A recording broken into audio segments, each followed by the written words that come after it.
Welcome to another episode of Come to Work With Me. Carrie has got a lovely video about our good mates who we're meeting today, and then we'll get to meet them and have a chat. Of course, before we start, we'd like to acknowledge the traditional owners of the land on which we all meet today. We acknowledge their elders past, present and emerging, and we'd like to welcome everyone from all the different schools around Australia today joining and having a chat. And of course, drop down in the comments where you're joining from. Beautiful, Carrie. When you're ready, take it away. Hey everyone, this is our Positive Engagement and Pathways team at Primary Care Connect Shepparton. My name is Ali. And I'm Liz. And my name's Sarah. And finally, I'm Trent. Are you a young person aged between 13 to 25? Do you need support connecting with the services in the community? Are you someone who has been affected by the COVID-19 pandemic? Have you disengaged from school? Do you need support linking with accommodation or employment services? Our PEP team is here to support you. Look, the pandemic has affected our lives in so many different ways. It's okay to ask for help and reach out to services. Our service welcomes young people from all walks of life. We recognise everyone is unique and we strive to understand and build on their strengths. You may be wondering how you can be referred to our program. There are two ways to refer. Number one, visit our website www.primarycareconnect.com.au. There you will find our program under the Youth Services tab. Or just call us on 58 233 200 and ask to speak to our consumer care team. Stay safe and take care. Wonderful. I love a video to start these chats. So we've got Trent, Sarah and Ali with us today. Welcome, guys. How are you? Good. How are you, Audrey? That was really, really in time. That was great. I am very well, thank you.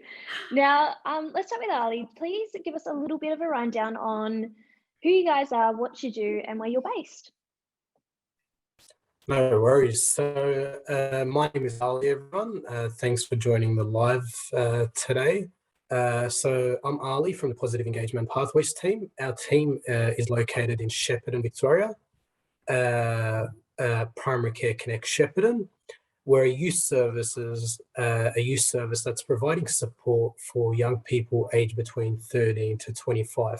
So during the COVID-19 pandemic, a lot of young people got affected in different ways and different forms. But one main common theme that stood out for people was mental health and how, a lot of young people had very tough times and their mental health was going downhill. And that's when our funding came in and we got started. So all three of us got the job as we were affected by COVID as well. So we support young people in terms of more of like a bridging service. We link them in with services that they need. So young people that have been affected by COVID, disengagement from school, they need support in terms of getting a job or writing a resume or linking in with community services, volunteering, leadership opportunities, whatever there is for young people in our town, we do our best to link them in with those services. Other than that, during that COVID, since COVID started in 2020, we realized that mental health services were bombarded with the amount of load that they were having on them. Waiting time was between 6 weeks to 3 months for those young people, a lot which have very serious conditions.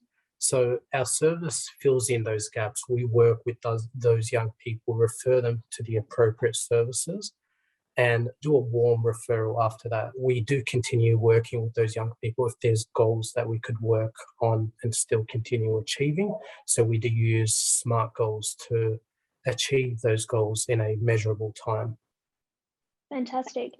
And Sarah, can you just run us through a little bit about why the program was definitely introduced and sort of your partnership with YACVIC? Pretty much how Ali explained it. Oh my God, Audrey, I'm so sorry. I've just completely forgot what you just asked. Don't worry. So YACVIC is the Youth Affairs Council of Victoria, and I know that they're working with you guys as a part of this program and they sort of help funded it maybe. Am I right in saying that, guys?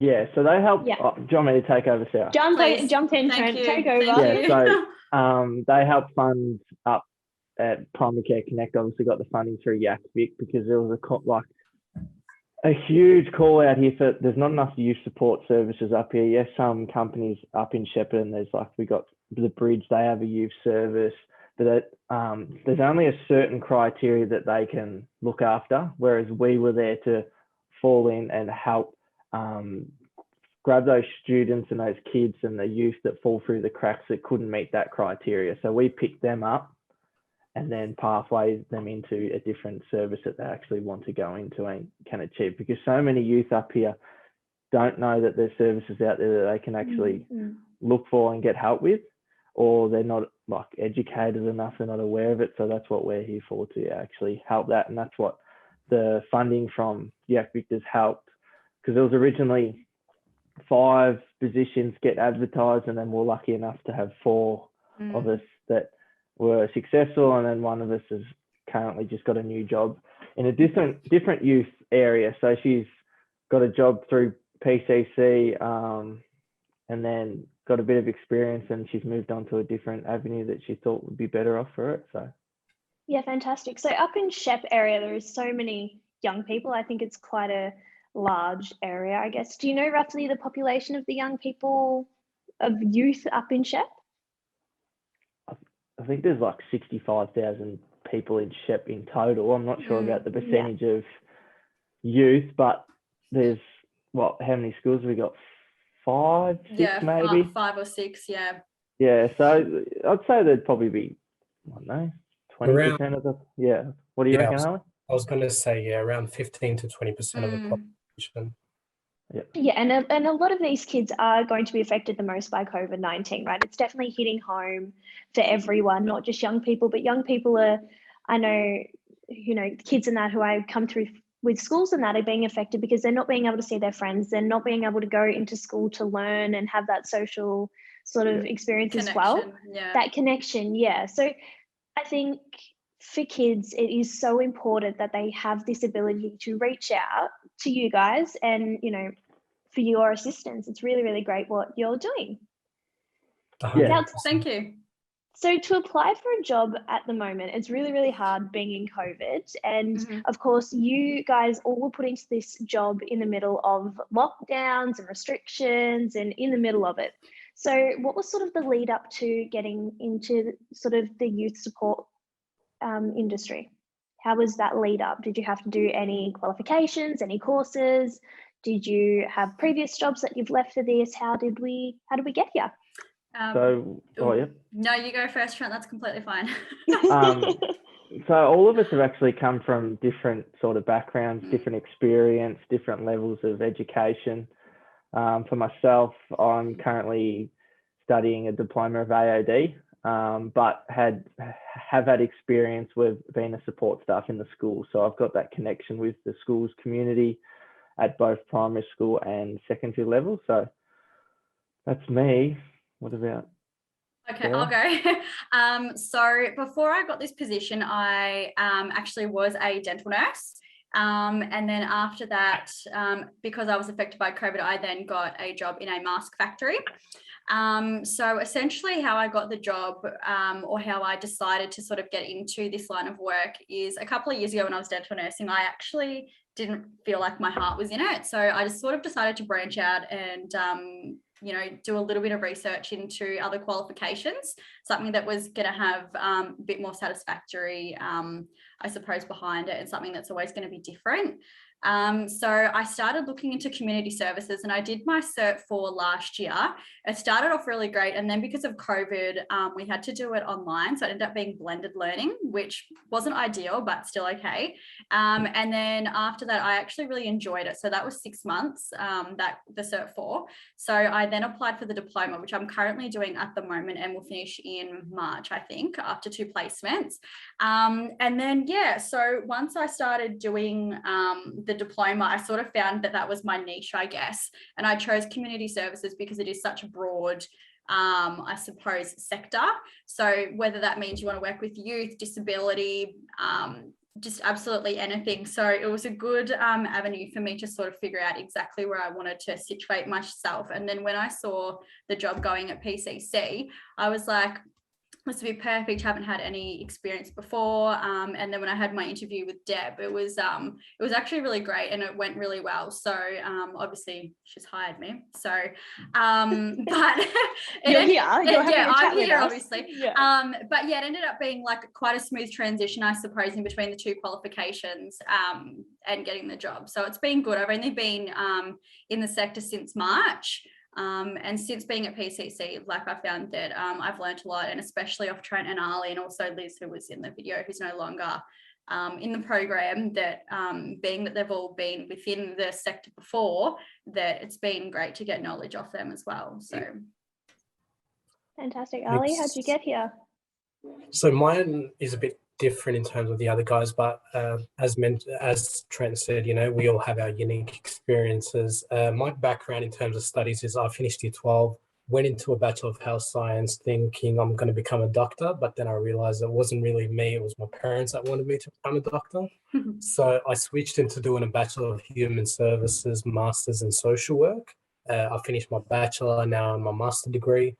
In terms of work background, I started at the age of 14, around 14 or 15, working as a pizza maker, and then into retail, working for Optus, and then working at the local ethnic council of Shepparton, which was a project that I worked with, was around working with youth from multicultural backgrounds that were flagged as causing trouble at the schools.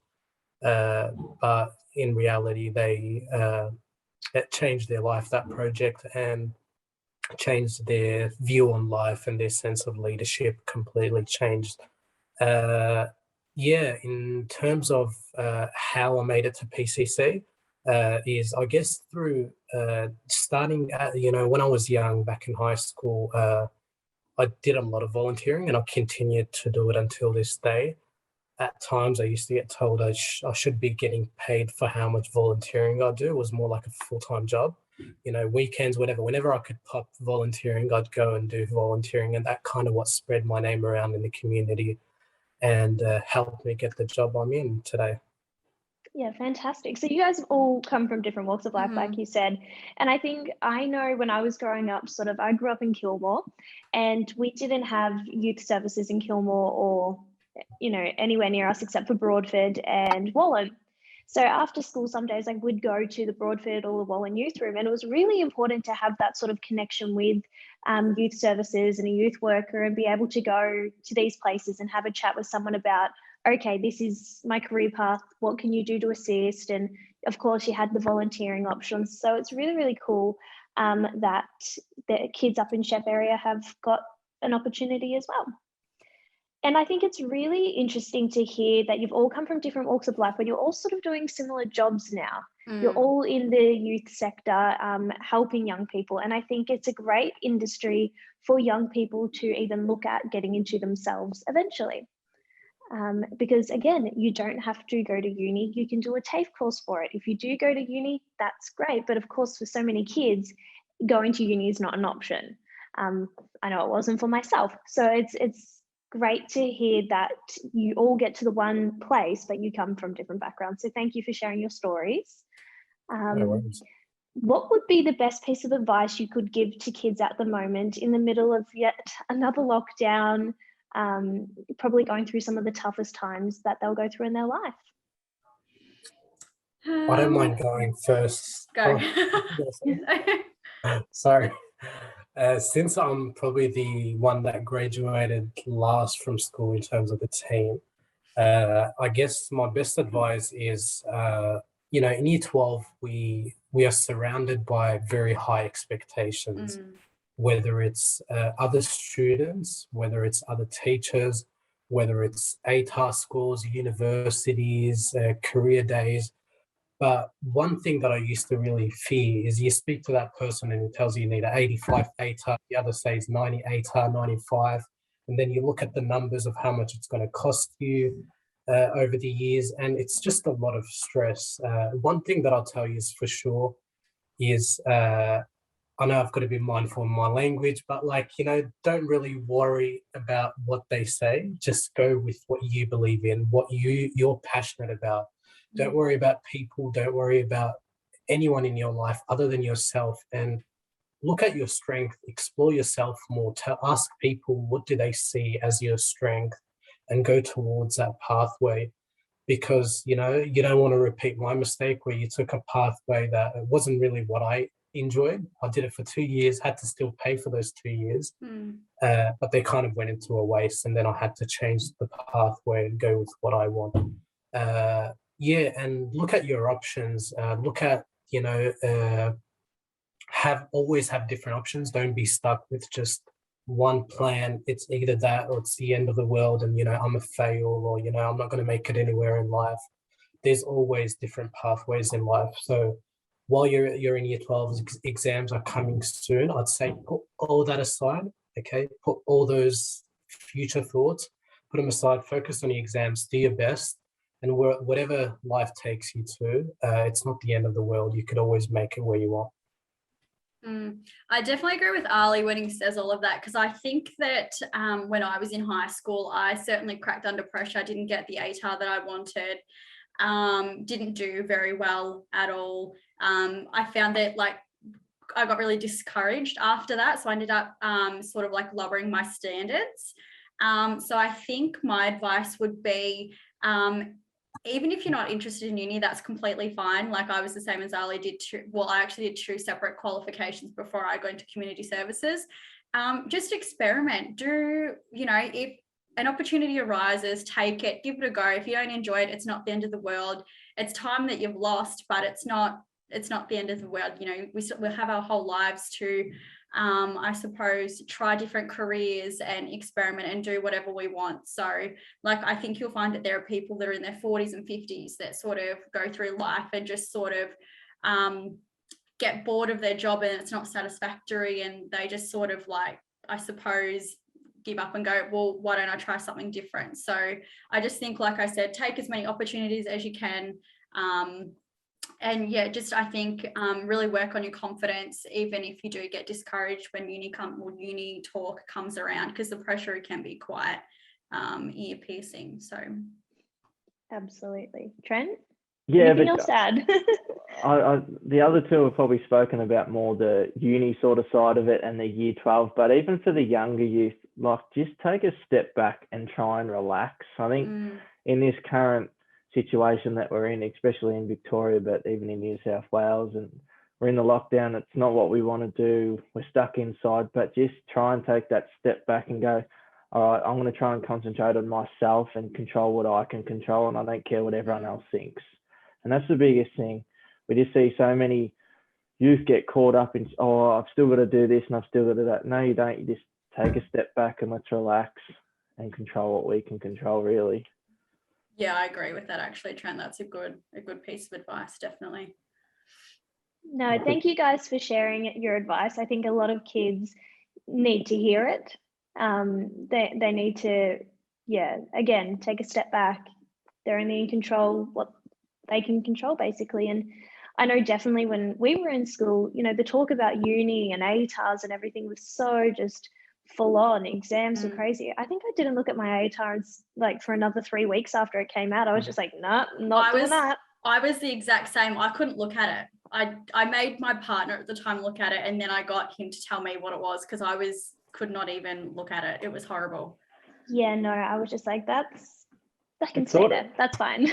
It sort of burnt me out, all that talk. Like, obviously, towards the end of year 12, you get all the teachers and your careers teachers saying, this is what you got to do. Look at this, sign up for this, sign up for that. And I was sort of like, when's it going to end? Like, let's break it down a little bit and just go, all right, yep, you got to sign up to receive your ATAR, blah, blah, blah. Like, not give us 15 different avenues to go down and we've got to try and pick one to go down. Like, it was a bit ridiculous when I was in year 12. I don't know about the rest of them, but that was just personally from me. And then even to do the exams, didn't really enjoy it. And then after exams, I was like, I didn't even know what I wanted to do then. Yeah, I actually second caught that. Up, just going, and then I ended up trial and error a few things, like the other said. Like, you just got to trial and error and see what you like and see what you don't like. You're still young. You got plenty of, like, I'm still young. I'm 24 and I've still got plenty of experience to go. So I might be in this field for another year or so, and I might go try something else. You just never know what things come your way. You just got to try them, really. Absolutely. Well, thanks guys for joining us today. It was great to hear about both your industry and what you guys do. If kids are after your assistance or your support, where can they find you? Probably linking in with the services like on our Primary Care Connect website, linking through there. And then the other thing is because we're stuck to different shires around Shepparton, so we can't really go and work with people from Melbourne or different shires that aren't in our region for our funding. So the funding that we are in is the Strathbogie, the Goulburn Valley and the Moira. I think that's right. And then, yeah, so we've got the 3 shires around us. So if you are in those areas and you do need some support, feel free to link in with us and we can see what we can do from there. Yeah. Also on the website, sorry, Trent, I didn't mean to cut you off. But when you click on the website, go into the services tab, and then I think we're the 3rd down, it's the positive engagement and pathways team. So make sure you click the right one. And then if worse comes to worse, call us on our number 58233200 and we can have a chat then as well, just to see, instead of trying to put through the referral service as well. Yeah. Fantastic. I think Carrie is putting all of the website details in the comment section, and we'll put it in post-production as well. Big shout out to Primary Care Connect, the Working for Victoria program, who helped us all be here today, and the team at Yakvik for referring us to our guests today and for helping to organise all of this. Of course, we've got another episode next week, Thursday, September 9, and at the same time as always. And again, to students and teachers, there is a survey on the screen and also lesson plans available for teachers. So thank you guys again for joining us. Lovely to meet you all and lovely to have a chat. I should probably let you get back to work. Thanks a lot, Audrey. Thank you. Thanks for having us, Audrey.